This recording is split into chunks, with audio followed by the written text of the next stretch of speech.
Danteshwar open જેલમાં ગાય આધારિત સજીવ ખેતી અને પંચગવ્ય ઉત્પાદનો અંગે તાલીમ કાર્યશાળા યોજાઈ। વડોદરા મધ્યસ્થ જેલ અંતર્ગત દંતેશ્વર ઓપન જેલ ખાતે ગૌશાળા અને ખેતીનું કાર્ય કરતા કેદી ભાઈઓ માટે ગાય આધારિત સજીવ ખેતી તથા પંચગવ્ય ઉત્પાદનો વિષયક વિશેષ તાલીમ કાર્યશાળાનું આયોજન કરવામાં આવ્યું હતું। ઉલ્લેખનીય છે કે તારીખ 30 મે 2025ના રોજ વડોદરા મધ્યસ્થ જેલમાં યોજાયેલા એક કાર્યક્રમ દરમિયાન જેલ પ્રશાસન દ્વારા દંતેશ્વર ઓપન જેલની મુલાકાત લઈ ત્યાંના કેદી ભાઈઓ માટે આ પ્રકારની તાલીમ યોજવાની વિનંતી કરવામાં આવી હતી।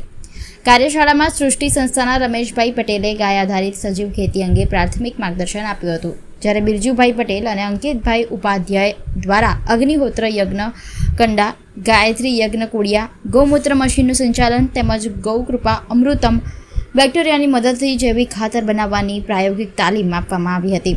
કાર્યક્રમ દરમિયાન જેલ અધિક્ષક ઉષાબેન રાણા સંપૂર્ણ સમય ઉપસ્થિત રહ્યા હતા। આ પ્રસંગે ગૌ સેવા ગતિવિધિ તરફથી સ્થાનિક ગૌશાળા હરિ અનમોલ રાજપીપળામાં ભારતીય ગૌ માતાના પવિત્ર ગોમયમાંથી બનાવવામાં આવેલી સ્વદેશી ગોમય ગણેશજીની પ્રતિમા જેલ અધિક્ષકને ભેટ સ્વરૂપે અર્પણ કરવામાં આવી હતી।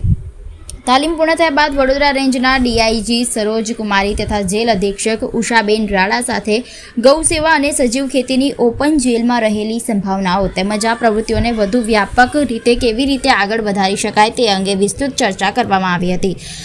ચર્ચાના અંતે પ્રાથમિક તબક્કે દર મહિને એક વખત ગૌ સેવા ગતિવિધિની ટીમ દંતેશ્વર ઓપન જેલની મુલાકાત લઈને કેદી ભાઈઓને ગૌ સેવા, સજીવ ખેતી અને સ્વરોજગારલક્ષી વિવિધ વિષયો પર તાલીમ આપશે તેવું નક્કી કરવામાં આવ્યું છે।